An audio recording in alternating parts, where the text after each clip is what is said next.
Good morning and welcome to this week's edition of Saturday Morning Coffee with Back to Basics Dog Training. For those of you who know me or don't know me, I'm Leon. I'm the head trainer over here at Back to Basics Dog Training. And each and every week, I bring you this live free dog training Q&A session where all your questions can be answered on your dog's unwanted behaviors. So hopefully we can all live up to being 100% committed to bringing our dogs back to balance. Balance is so crucial in the dog's life. It's how Mother Nature works. It works on a balance, and it's our job to help guide our dogs to achieve that balance in their lives. So that's why I do this each and every week. So if you're watching me now live or later on in the replay, please put a comment in. Let me know you're watching, where you're watching from. Give me a shout out. The more questions, more comments I get, the more jacked up I get, of course, to talk you know, about helping our dogs. Good morning, Nancy. Hope everything is well with you. Um, so, as always, guys, I do this also on Tuesday evenings at 8 o'clock Eastern Standard Time. That will be in addition to this. Our Saturday mornings ones, this is going to be I'm going to do this week, skip next week, do a week after. I'm going to probably do every other week during the summer. Reason being is there's a lot of events down here in South Carolina that I really want to go to promote my business. So seems like Saturdays because of the hot weather, it's always over by 12. Rosanna asked, I have a 4-year-old rescue, got at 2 years old.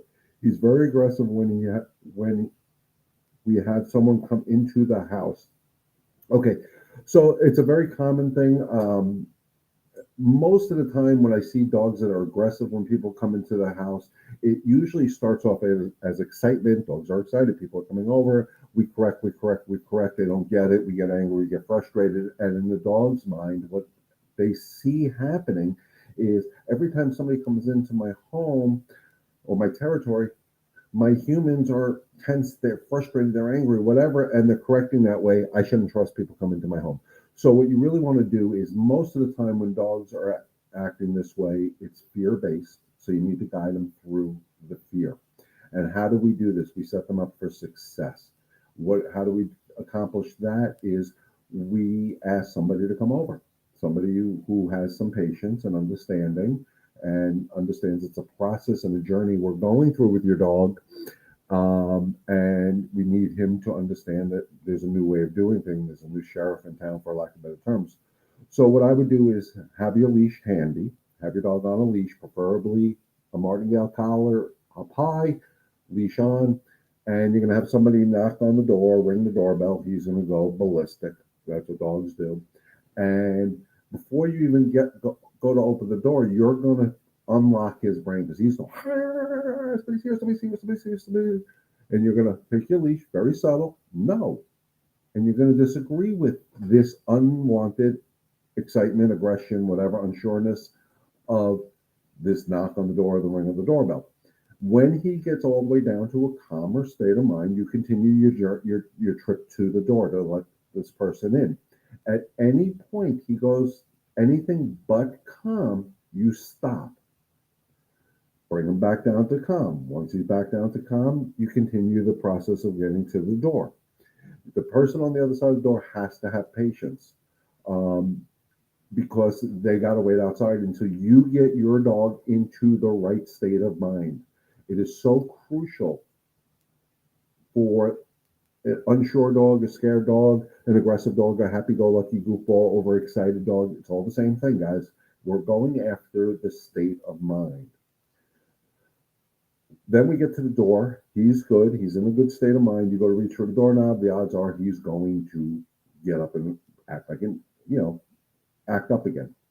Um, so once again, you do your subtle corrections constantly, but you need to practice the 4 C's of dog training: calm, confidence, consistency to get the control that you want. 4 C's. However, I got to do this. I'm getting my fingers are getting twisted. Um, if you're calm, confident, this is the right thing. And when I say confidence, you got to believe yourself. This is the right thing to do to have this coexistence so I can have people come into my home and have an enjoyable experience with my guests. Then it's real important to instruct the person on the other side of the door. Once you get to the point where you can get the door open and your dog is acting in a calmer state of mind, that then when they come in, it's no look, no touch, no talk. They can't acknowledge the dog at all.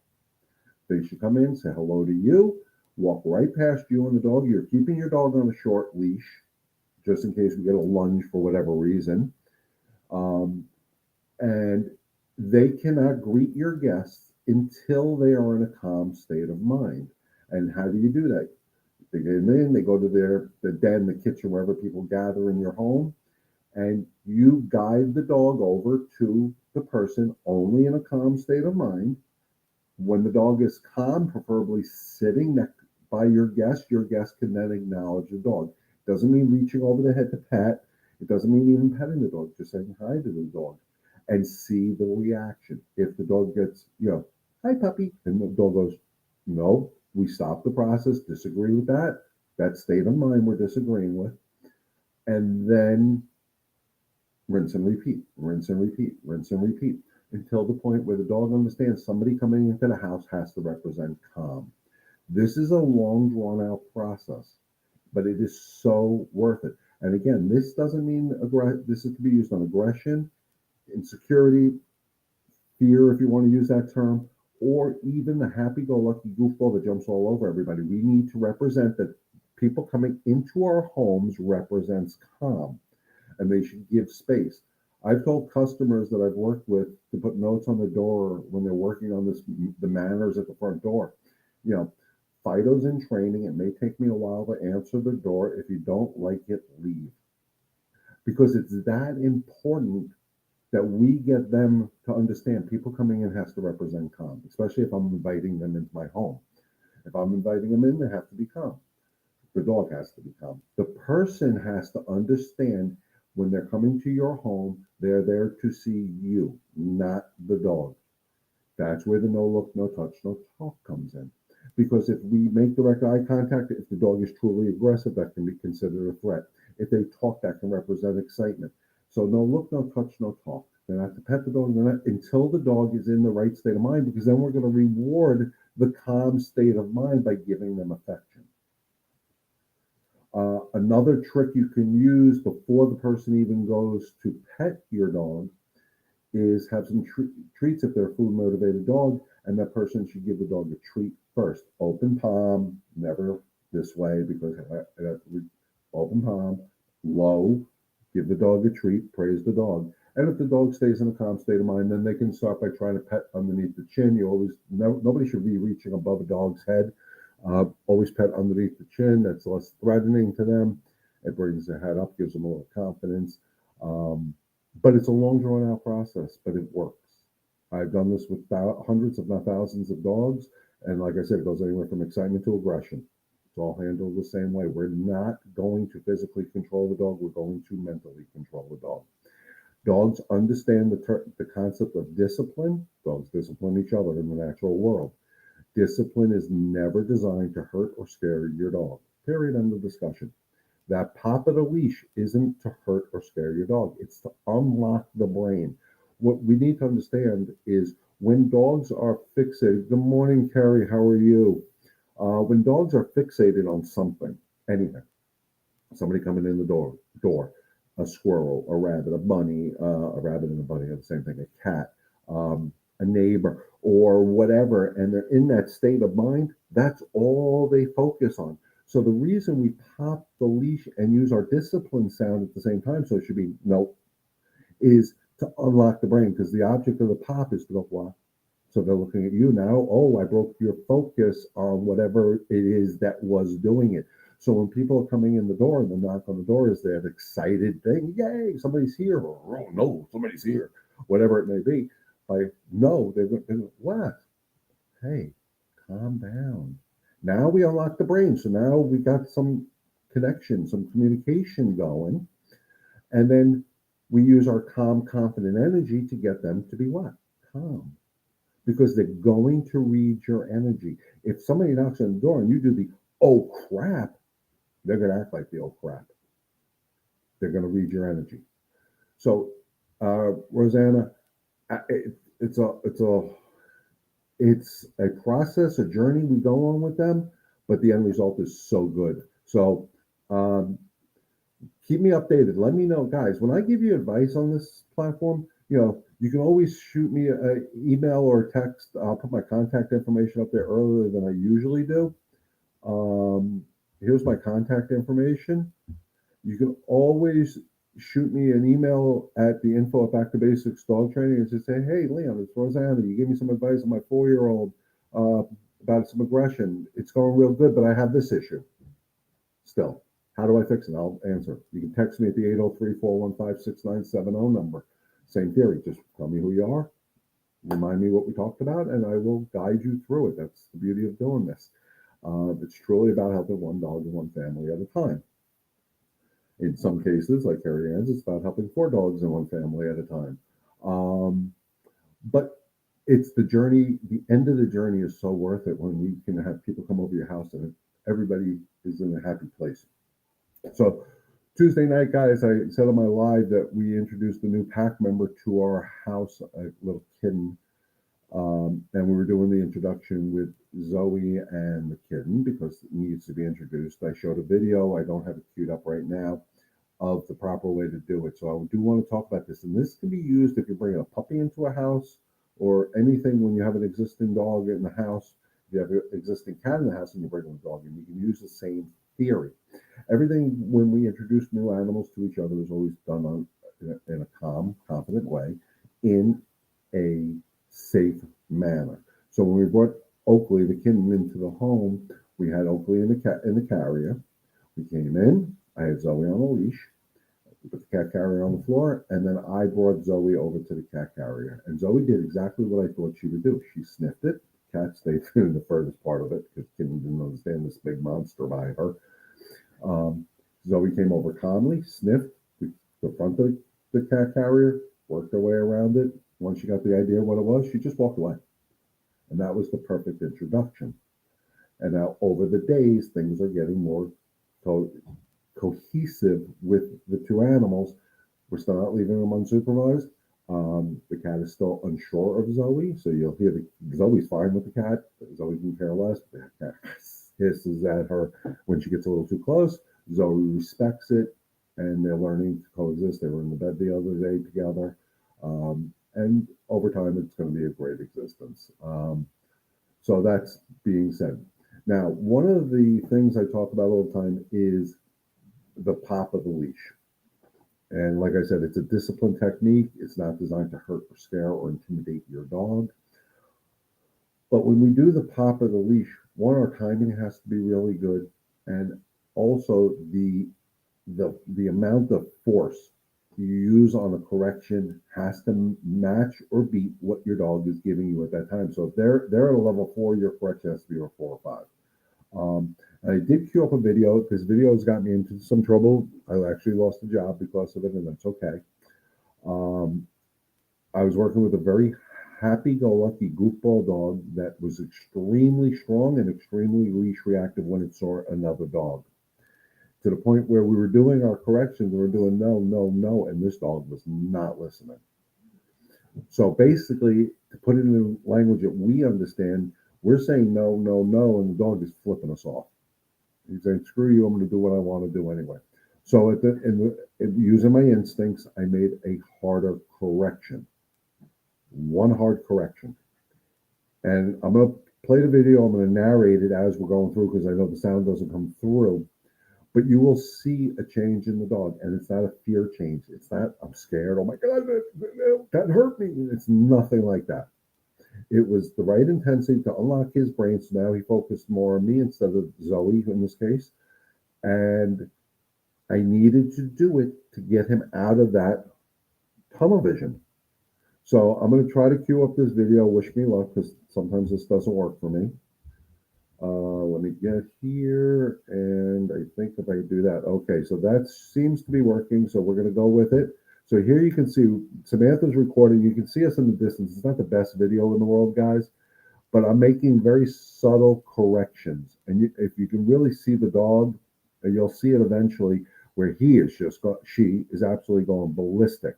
And you can see I'm trying to make some correction, and she's not getting it. I'm stopping, got her to sit. We continue walking. Um, you can see I'm doing everything very slow. And then see how she's trying to go behind me and anything to get to Zoe. And it's not being aggressive. This is just a happy-go-lucky goofball. Um, and you can see I'm standing away, making her calm down. And but if you look at her body, she's very tense, and boom, she's not getting it. So I did a touch. The touch again, not to hurt. I need to unlock her brain. She's not listening to us. So again, this is one of the first times I'm watching. You can see it. Look at the boom. There's the hard correction, and then I bring her to me. Look at her. She's not hurt. She's not scared. She's just going with me here. She's still overly excited. So you can see my corrections are a little bit harder, but that's okay because I need her to understand that this is an unacceptable behavior.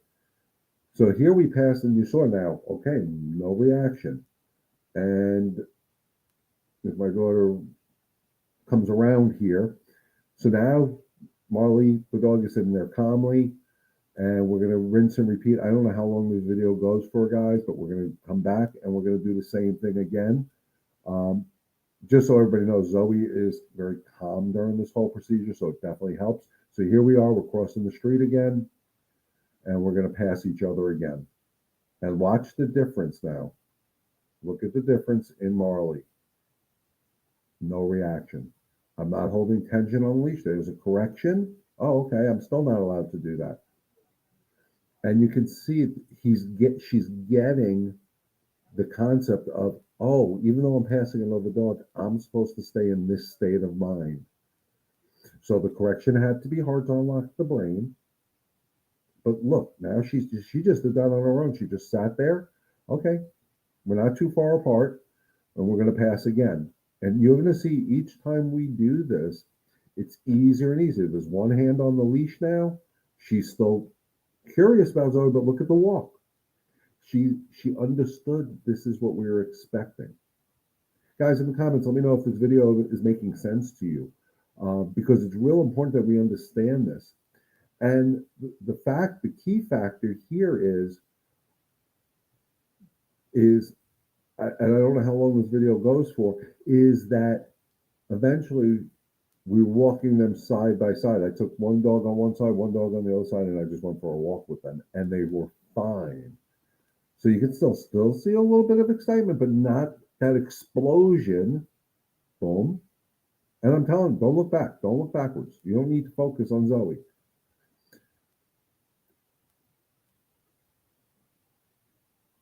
Yeah, the pop of the leash, guys, again, is not the object. When I'm popping Marley here is not to throw her into a tree on the side of the road. It's just to unlock the brain. And you can see we're getting closer and closer right there. Boom. We stopped because she lost it. Boom, pop, asking her to sit. Boom. And you can see how her mind is changing. You remember the first time she sat very tense, very like you could have broke a 2x4 over her back. Now look at her. And look at what I'm doing. So I'm showing her with my calm confidence, I trust you not to react. Jackson was like this, and how now he doesn't react to people when we're passing. He will look, but won't change his body language. That's perfect. And you can see here, Marley is slowly, look at her body language. She's calming down.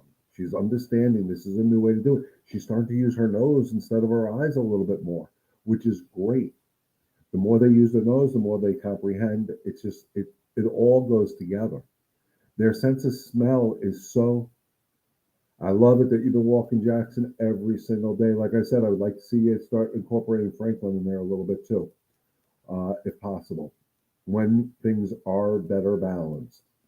But you can see Marley is chilling out here. Zoe, of course, is Zoe. She's not going to react to any of this nonsense. And then there's all the affection in the world because she's being good. Better than a treat. My affection is much better than a treat for Marley, for most folks. And then we're just going to continue.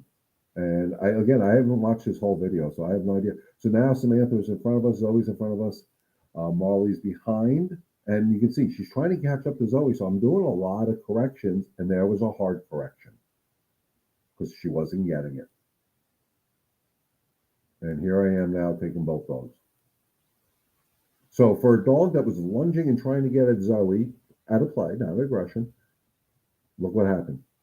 Now I'm walking both dogs, and neither dog cares about the other dog. Here I'm trying to get Marley to sit, and I'm looking at sneakers. A car was coming by, and we continue. And you can see, for again, look at the difference in Marley's whole demeanor. She still gets a little. This is all new. This was day one, guys. This wasn't anything that, you know, we weren't expecting. But by doing the correction at the right time, with the right energy, with the right calm, confident energy, Marley got it. And each time it got easier and easier. Eventually, I think we cut this video soon. I'm not even sure. I'm going to let it play out for its entirety because I need you guys to see. It's okay to discipline your dog if you're not hurting or scaring your dog.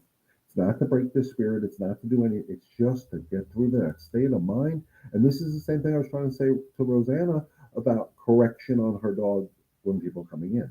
We changed the narrative. What we did here is we rewrote the chapter saying, well, normally you see another dog, you get excited. And you're not allowed to do that anymore. We're rewriting this narrative. So they can go, they have a beautiful neighborhood. They should be able to walk their dog comfortably and not have that nonsense. So it's changing. Oh, I see another dog, I act calm.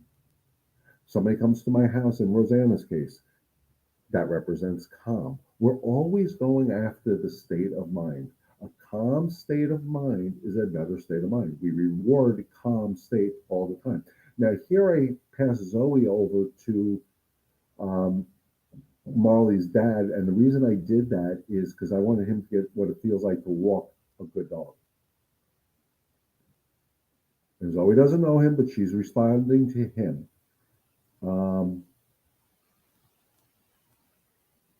Boom.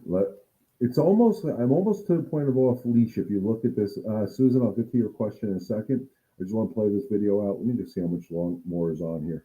Give me 1 second, guys. Now there's another 8 minutes. We're not going to watch this whole thing. I think you guys got the hint on it. So we're going to, hold on, I got to get back into this screen. We're going to pause it here. Just give me a second. I'm still fumbling with this modern technology stuff.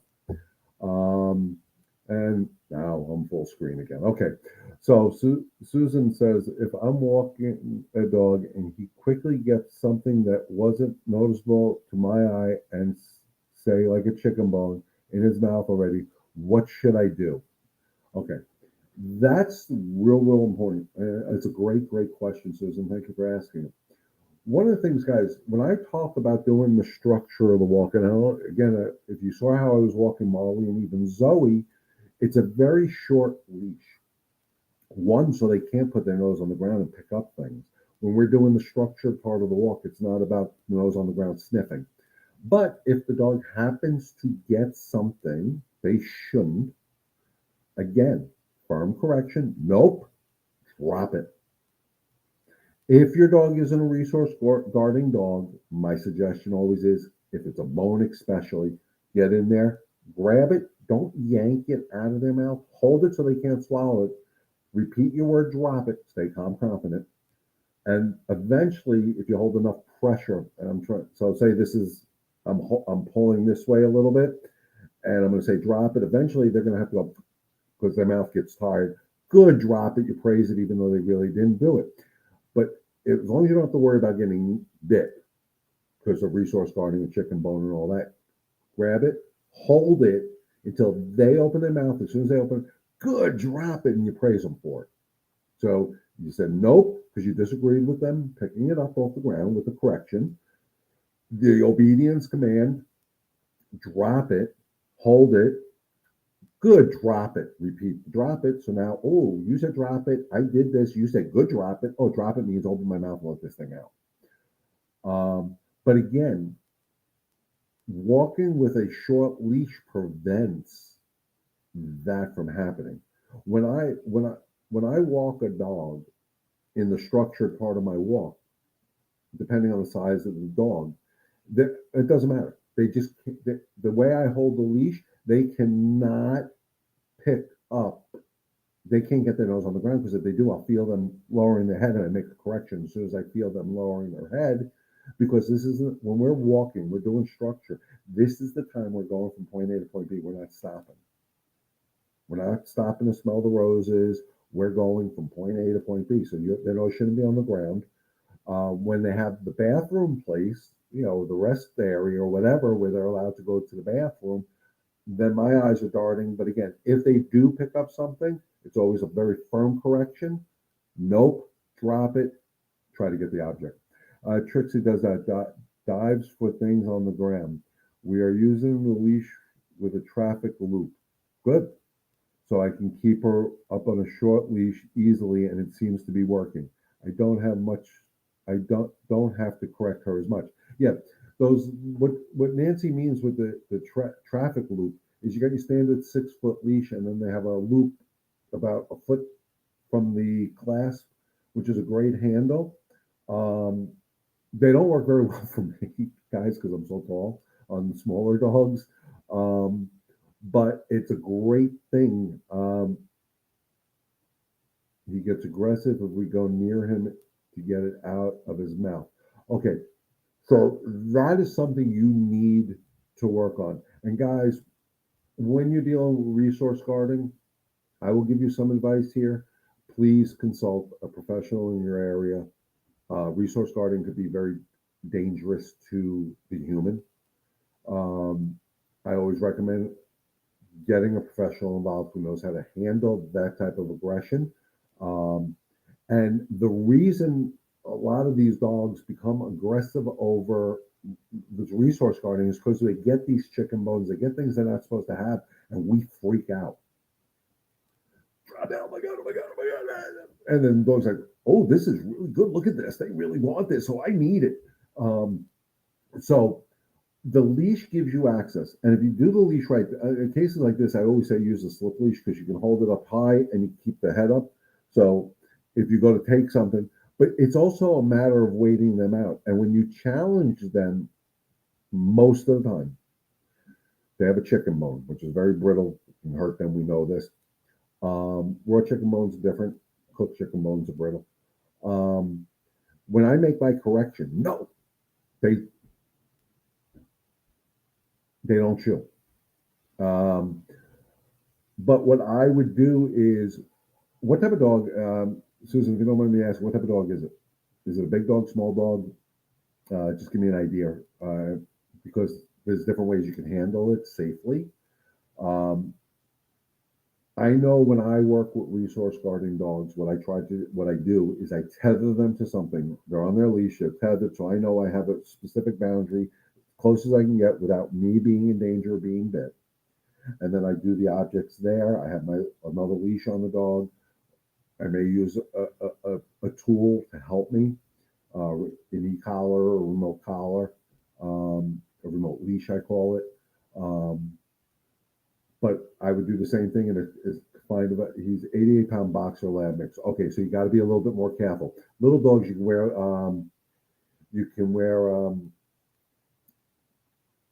like heavy duty leather workman gloves because they can't bite through. But bigger dogs, you got to be a little bit more careful, a lot more careful because they can't hurt you. So one of the things you could do is get something that's long that you can have dog in his mouth, something that he doesn't normally resource guard. So it could be not a bully stick, but some sort of bone or even a branch or something that he can't bite through. You got to be a little bit careful. I did this with the tug toy. It may not be a bad idea. Heavy duty rope tug toy. And what I would do is say, here you go. And of course, the dog is drop it. And now my hands are, his mouth is here. My hands are out here somewhere. And I'm just holding the pressure. I'm not trying to yank it out of his mouth. I'm staying calm. I did this with a dog, Duke, who resource guarded a tug toy actually. So the tug toys work out really great because one, the long ropes are usually about 2 to 3 feet long, so I can hold him. He gets the middle. Good. Drop it. Calm, confident. Hold a little bit more pressure because he's going to be. I'm going to use my finger. Going this way. I'm going to pull this way a little bit. Drop it. And as soon as he drops, good, drop it. Rinse and repeat. This dog Duke that I worked with, and I wish I could find if I can find the video, I'll show it. Not next Saturday, the following Saturday, because I'm not going to be live next Saturday, or Tuesday evening. I may show both of them if I can find the video. This got to the point with Duke. Duke's favorite thing in the world was a tug toy. When he first got it, I mean, we fought. It was tug of war. I can just turn around anytime, no matter how high he goes, this quietly, drop it, and sit. So what you're showing him, and then so here's the thing: you got the tug toy. Drop it. Good. Drop it. Praise, praise, praise, praise, praise. If you want, you can use food at that point. Rinse and repeat. Rinse and repeat. Rinse and repeat. Do it a million times. Every single time he gives you that tug toy, you praise him. And to the point where he gets it, you can play with him, rough him up a little bit with it, drop it. Good. Yes, because now when he has the chicken bone, you say drop it. It's a good thing. Does that make sense? Let me know in the comments. But please err on the side of caution. Resource guarding is a serious, serious thing. People can get hurt. I don't mean to scare you guys, but this is reality. And I am as transparent can be when it comes to this. If you are not calm, confident trying to do this, do not do this. You will get hurt. Hire a professional. Susan, I don't know where you're located. If you're here in the South Carolina area, I can definitely help you. If you're up in New York, I will be up in New York a couple of times in the next few months. If I can fit it into my schedule while I'm up there, I can definitely help you with this. But the tug toy is a great way because you have distance. Don't get a tug toy that your hands are right here. Get a longer tug toy, heavy duty rope, and work on and make it fun. Make it worth his while for him to drop it for you. So use high value treats. Don't use kibble. Don't use milk bones. Use cheese. Use low sodium hot dogs. Use chicken. Whatever. Something worth his time. And then eventually weed away from the treats because you're not going to be walking with treats all the time. You're not redirecting the way I'm explaining it because there are people that say, dog has this, get a treat, they drop that, give them the treat. That's just redirecting. That's not teaching them to listen to you. The way I'm explaining it has them listen to you because they're going to get praised. They're going to be rewarded. Your energy is going to be happy because they dropped it. And it's safer to do it that way. Okay. If you need, I can definitely get you a recommendation for a trainer. There's a couple that I've heard about that are decent.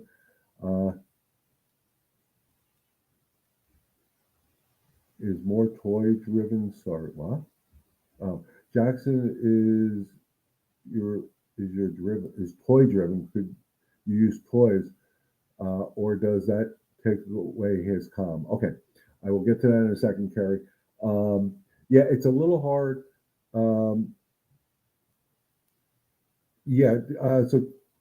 Susan, email me at info at Back to Basics Dog Training if you can. Just remind me because when I get off of this thing, sometimes I forget what I say I'm going to do, and I never want to really do that. But if you email me, and I'll try to get you somebody who's good on resource guarding, I definitely would recommend. The only thing I will tell people, a lot of trainers, myself included, when they deal with resource guarding, not myself included, because it's not my first tool choice. Their first tool choice will be an e-collar, a stimulus collar. It's not a bad suggestion, but if you're not comfortable with it, have a conversation. That's usually the first thing because they don't want to get close enough.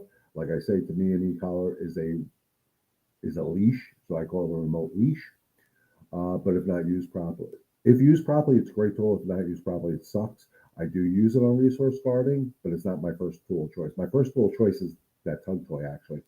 Getting to Carrie's thing here with Jackson, you can use toys, their favorite toy, as a reward for good behavior. Absolutely. I'd rather see you use a toy for good behavior than food, because food ends up making fat dogs. Um,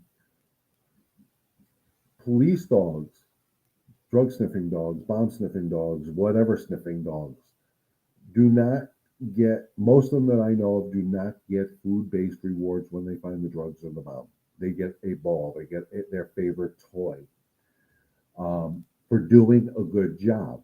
I've worked with very excitable dogs on walks, and when we get done with their walk, they're good. Their favorite thing in the world is they get their toy and they play for a little bit. I've used that for dogs that resource guard. I've used that for dogs that were unsure or scared of situations.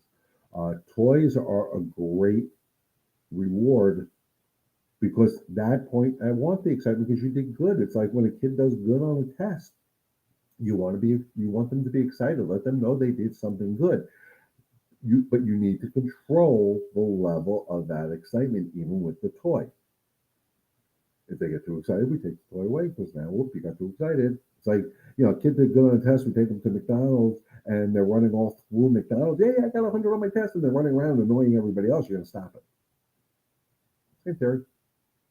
So let me know if that makes sense, guys.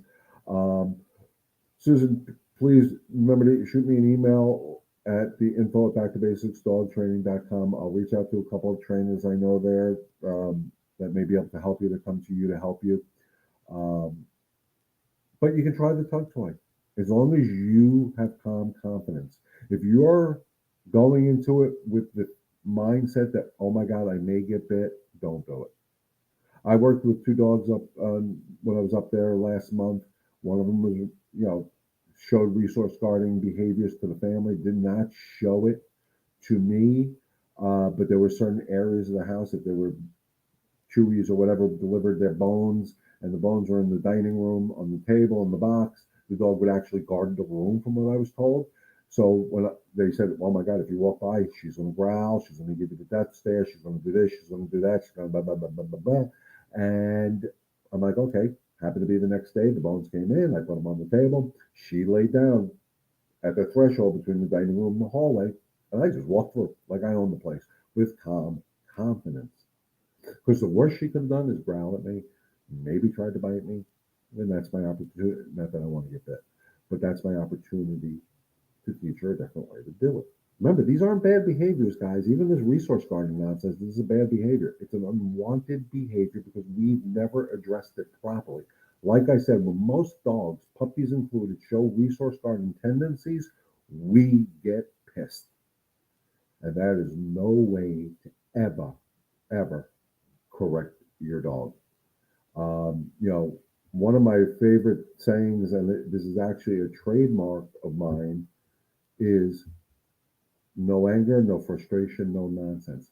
I have Anybody who's had me at their house, Carrie, I do not make corrections with anger or frustration. Never, ever, ever. I don't care what the dog does. Even dogs that bit me, I don't get angry. I don't get frustrated. I stay calm no matter what. The no nonsense is I don't explain to the dog why I'm saying no. I mean, period. No means no. Why? Because I said so. I don't need to explain to you that you can't eat a chicken bone because you could choke on it, because they're not going to understand it. So I don't bother explaining it. I just say no, and I teach them a better way to handle things, and it works. But you need to have the 4 C's of dog training: calm, confidence, consistency equals control. So, guys, in the comments, let me know if what I'm saying today makes sense. Today's a great day. I love the questions I'm getting. Uh, Kerry, yes, if he's toy motivated, find his favorite toy. Only give him the favorite toy when he has the behavior that you want him to have. So, if the behavior is people coming into the house and he does good, give him his toy.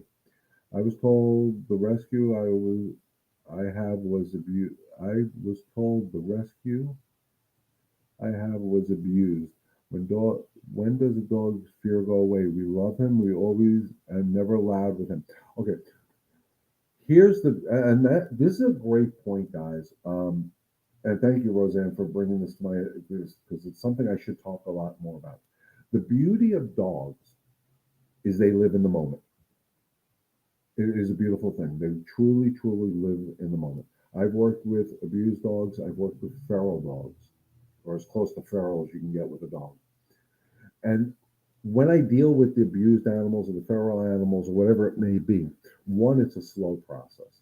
I need them to understand my calm confidence is going to be the best thing for them. But I will never force them. Um, you know, and I do one thing. I never force them to do anything. So, in like Rosanna's case, where the dog is aggressive towards people, that's why I'm saying people shouldn't pet them. I just want my dogs to coexist with my guests coming in the house. It doesn't mean they're going to get pet. They may not even want to deal with these people. As long as they're not acting in a forward motion, I don't care if people come in, the dog goes lays down in his bed. Respect that. Let the dogs do it. I'm going to give you a case. I worked with a boxer, two boxers. One was a happy-go-lucky goofball. The couple had a baby, and one boxer wanted nothing to do with the baby. And what would happen is when they came in the room with the baby, or the baby started crawling at this point, the boxer would actually get up and leave the room. And they wanted me to fix this. I'm like, I'm not fixing that. That's perfect. She's telling you I'm not comfortable. I'm leaving. I don't want any trouble. So you guide your dog through the abuse. The key is do not live in your dog's past. And that's hard for us. Oh my God, you were abused. Oh my God, you were feral, whatever it may be. Stop it. That was yesterday. Look at what you're giving. I don't remember if you said it was a boy or a girl. Him. Um, Look what you're giving him today. And anything you're asking him to do is not uncommon for a dog that you raise as a puppy. So if we worry about their past, oh my God, they're abused. I really shouldn't discipline this dog. You're not helping your dog. Live in the moment with them. So what that means is when you have an unwanted behavior, discipline without anger and frustration because they are going to read your energy. Energy is the most important form of communication we have with the animal world. Hell, in my opinion, it's the most important form of communication we have with the human world too. Um, there's no reason to be angry or frustrated because a dog shows an unwanted behavior. Remember, these behaviors you guys are describing to me are unwanted. They're not bad behaviors. They just don't know any better. So until they know it, it's not bad. So when I deal with these abused dogs, and I personally rescued a dog that was so severely abused that his mindset was, I'm going to kill you before you kill me. He was lunging for my throat. Within 6 months, he was the best family pet I had for the 5 years that I had the privilege of having him with me. Um, because I never lived in his past. When I worked with him, I never felt bad for him because I looked at what I was giving him today. It changes the narrative. It's no different. And Rosanna, this is the mindset you need to have when you're working with him and you're enjoying his company. Is my dog Zoe had parvo when she was a puppy, and parvo, as you all know, is a deadly, deadly disease for puppies. I think these statistics is somewhere around 75% of them pass away because of parvo. She was in the hospital for 10, 12 days. I don't remember exactly because it's going back 10 years ago. Um, I went when she was cured and she was better. Her blood cell, everything was good. She wasn't puking. She wasn't pooping anymore. I went, picked her up from the animal hospital. And of course, the whole family was like, oh my God, my poor baby almost died. My poor baby almost died. And I turned around and stopped it. No, no, no. We're not going to do that. We're going to celebrate she lived. And if you think about it, almost died but lived are the same thing. Almost died but lived are the same things. Which one has a better energy? Oh my God, my dog was abused yesterday. Look what I'm giving him today. It's a better energy. Don't live in the past. As humans, we tend to live in our dog's past and we keep them there. As far as how long before the fear goes away, I can't tell you. Every single dog is an individual dog. Every single dog. I worked with a feral dog that was pretty much a street dog for 2 years. It took us. I think they're still working on some of it. It's over a year we've been working with this dog. But the initial part of its fear was being crated. We fixed that right away. Didn't even like somebody putting a leash on it. It took me an hour and 15 minutes to get a leash on this dog. but I just worked through it, never thinking. Um, I miss Long Island to a point too, but from a stress point of view, I don't miss Long Island. But I'm going to be working up some programs that I may be up there a lot more often than you guys probably want to see me. Um, that will be announced shortly. Um, I'm also trying to get trainers to come on board with me on Long Island so we can work together to help you guys. Um, so again, stop living in their past, live in the moment with them. Don't ask them to do things on it, and don't force issues. Don't force an insecure, scared dog to do something. Guide them through the journey. Go on the journey with them. Guide them through it. They will be a happier, balanced dog. Remember, I'm 100% committed to bring your dog back to balance. So I need you guys to be 100% committed to bring your dogs back to balance. Um, and always remember, your energy is the most important form of communication that you have with your dog. Um, my 4 C's of dog training, the calm, confidence, consistency to get the control, work. I've been doing this for enough years. That's why dogs respond to me in a positive manner, because I am always calm. I'm always confident. If they make a mistake, my job is to guide them through it and teach them a better way to do it. So it's turning no's into yeses all day, every day, 7 days a week, 365 days a year. I want to turn those no's into yeses. Remember what I've said before, and I'll say it again. If you're just saying no to your dog and you're not teaching them how to get a yes and back to basics, in my opinion, you're abusing your animal. If you are disciplining your dog and you are hurting, scaring, or intimidating your dog, you are hurting your dog or abusing your dog. If you do it with that calm, assertive, calm, confident mentality, you're nailing it. And that's what we need to do. So, with that being said, guys, what a great bunch of questions we had this week. I love it. I will be live again Tuesday evening at 8 o'clock. Hopefully, I'll have some more videos for you guys, the stuff I'm working on. And every other Saturday, so today is whatever. So next Saturday I will not be live. I will post it out on my Facebook pages and Remember Me Rescues. I will set up my bi-weekly Saturdays in advance, so you'll get a little thing saying, "Hey, click here, reminder," so you don't have to mark it on your calendar. This wonderful world of modern technology will do it. So I will set those up in advance for you guys. My next one in 2 weeks. When you see it pop up either on my Facebook pages or Remember Me Rescues or in the groups that I share it with, all you have to do is click the little star reminder thing and it'll send you a reminder. Hey, the Jackass is going to go live this Saturday. Let me watch them. And remember, please share this information with your friends, family members, fellow dog lovers, animal lovers around the country and around the world. The more people we get on here, the more questions we get asked, the more pumped up I get, the more dogs we can truly help.